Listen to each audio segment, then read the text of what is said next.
Amazing Spider-Man 440, The Return of the Molten. Not much more to say when it comes to this front cover. There is a lot of things to talk about this issue, but none of them are really on the cover. We have the fold out recap pages. I won't spend long here. You already know my feelings on these. Although I don't like that in the recap they have art from this very issue.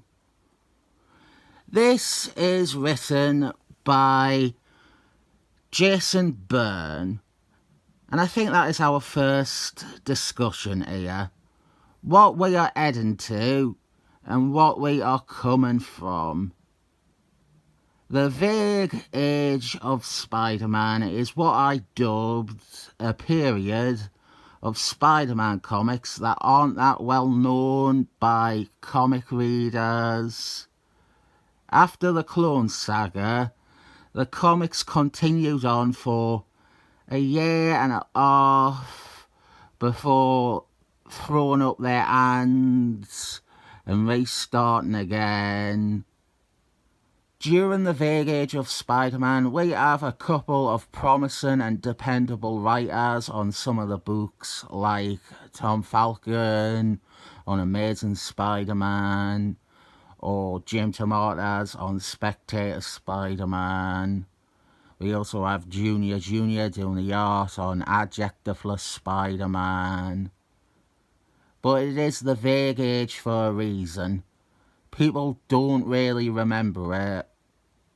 A lot of people had bailed on Spider-Man during the Clone Saga, and the books trying to return to normal after that wasn't big enough to lure those readers back. So we eventually got a relaunch by Jason Byrne, a reboot. I maintain it is a reboot. Some people have disagreed with me on the terminology, but it definitely was a reboot. Concurrently with the new Amazing Spider-Man issue 1, we had Spider-Man Chapter 1, which was also by Jason Byrne, and this was retelling Spider-Man's origin, and in doing so, changing it. Every retcon or difference contained in Chapter 1 is bad. It isn't a fix or an improvement. It was done just because Jason Byrne could do it. I do have some of the Peter Parker Spider-Man from the reboot. That one wasn't by Jason Byrne. It had Junior art. It was by Howie Mandel. And then later, Richard Jenkins. This story, which comes right at the end of the first series, it's a deck clearing exercise. It is Jason Byrne moving around furniture to better accommodate his planned reboot. This issue, I didn't want it. I had to get it as part of an assortment with 3 other issues. The 3 previous issues, which were written by Tom Falcon. And I didn't really want this, but I was hoping it might just be a simple story with limited doses of the bringing Aunt Tomei back from the dead retcons. And it kind of is what I was hoping for, but it also isn't any good. Molten is going on a walk across town, and he's not speaking. It is like he is sleepwalking. Spider-Man's words there. And Molten is causing property damage and endangering people as he silently heads towards Summit. Here is our terrible Jason Byrne mythology. So I will now explain this story or some of it. Norman Osborn, who came back to life at the end of the Clone Saga because they didn't have any other ideas of how to resolve that. He is now part of a cult, and he wants to do this stupid ritual thing so that he can get more power. It turns out Skylar from the Clone Saga, a mysterious and enigmatic villain created by Jim Tomatoes, it was never explained or even focused on.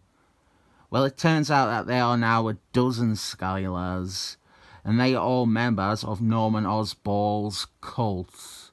And I hate that. Overdrive, something with him too. He was an, at best, C-list villain from the vague age of Spider-Man. Jason Byrne gets rid of him in this story. The worst thing is the resurrection of Aunt May and how it is done. After spending the entire vague age of Spider-Man with the background plotline that Norman Osborn had kidnapped their baby, we find out he had never done that, and instead it was Aunt May he had kidnapped. We are meant to, and they do, drop any mention of Peter and Mary James's baby the minute Aunt May is casted out. And then in the reboot, Aunt May is... it's some of the worst possible use of the character. She is a fucking annoying plot contrivance. It was always inconveniencing Peter Parker with her bouts of illness and a fucking nigh on dementia. They brought her back from the dead for that. I am glad that there isn't much of that crap in this, but there isn't much else. It's not very good. There's hardly a story even here. It's as if Spider-Man is following a literal plot development the way he is following Molten. It also isn't a good look for a relaunch when the issues by the same writer that came beforehand are lousy.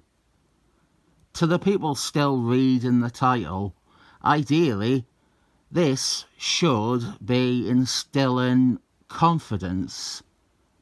You should be reading this and thinking that the character is in good hands when it comes to the big relaunch in a few months' time. Instead, it is pretty accurate, and we find out that Spider-Man is not in good hands at all. He is in very fickle hands, belonging to a past his prime, vain Canadian. Next, though, I will explain our villain, Molten. Our villain who does not speak a line of dialogue throughout, and whose motivation or agenda is never explained. He attacks Robbie Robertson for reasons. Molten is an hard villain going back to the Stanley Lee days. Can't remember if it is Dipman or Senior. I want to say Dipman. He is a pretty bog standard fire one. A villain with fire-based powers and transformations. I was going to say that he is nobody's favourite Spider-Man villain, but I did think on it for a bit, and he does have a couple of actual decent stories. The ones I'm thinking of are the Jim Tomatoes Spectator Spider-Man issues with Larry Osborn as the Green Gobbler. He gets drawn into those as he is Larry Osborn's brother-in-law. Good uses of the character in those. There's also a Gary Conman one. It's okay. It's not exceptional. It's pretty average. But I have that one and it's fine. It's during the Jackass era. I have a fondness for that Spider-Man period in the mid-70s. That didn't take long at all. What is happening is Molten is attacking Robbie Robertson. Robbie Robertson was looking into Norman Osborn and Norman Osborn's dealings. And this is all my own speculation and guesswork. I think Molten is being mentally controlled by Norman Osborn through cult powers or something. That is why he's not speaking or acting like the character. Inevitably, Spider-Man shows up to defend Robbie Robertson, and I just don't like this much. It's a mix of everything going on. It doesn't work. We don't have any real basis for understanding Molten at this point, and the fight itself is bland and unexciting. It's not dynamic at all. The action is Molten has powers. Spider-Man has powers. The powers aren't really used. And then Molten supposedly drowns. What I do like, however, this game and its sequel, Tomba and Tomba 2, or as they were called over here, Toomby for some reason. I don't know why they renamed it. These games are two of the greatest games I have ever played. And then here is a list of comics which are not the greatest comics you will ever read. Let's go through these. We'll start with the ones I own. Excalibur 125, the final issue of Excalibur. David Allen's cover. It is the wedding of Captain Britain and Morgan. Hulk 469. The Vague Age of Hulk right here. There is a smashing run of 6 or 7 issues by Joe Kelly that came after David Peters' run, but before, again, a horrible Jason Byrne relaunch. Strange Tales 2, the final issue of the series, cancelled.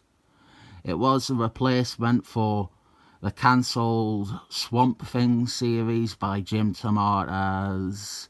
Strange Tales ends mid-story with the wrap-up only really covers in Andy books. I think that is it. Only 3. But actually, Excellent Man 43, Nate Fenix. I might have that. I probably have that.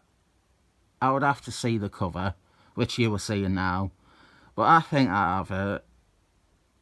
The rest is... We have one thing that might be of interest to some of you.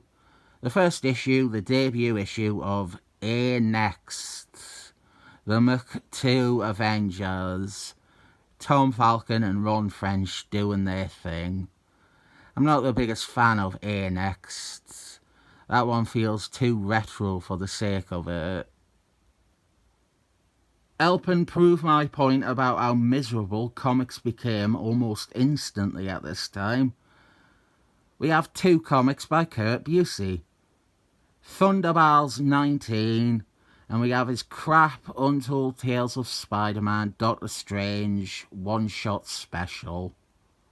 We also have Martin Quaid, Captain America, issue 10, which I think is the issue where he has Us Agent in it for 2 pages, and it's awful. He is possessed and tries to hijack a plane to do Proud Boys style shit, and then Captain America one-shots him. What else do we have? Not much. Heroes for Hire, I suppose. That was doing a crossover with The Flash, one of my favourite Marvel characters. And both those titles would be cancelled by the time the crossover was finished. Oh, actually, we have another Spider-Man issue on here. Adjective for Spider-Man 96, which is also part of this Gathering of 5 thing. Yeah, there's just not much worth talking about here.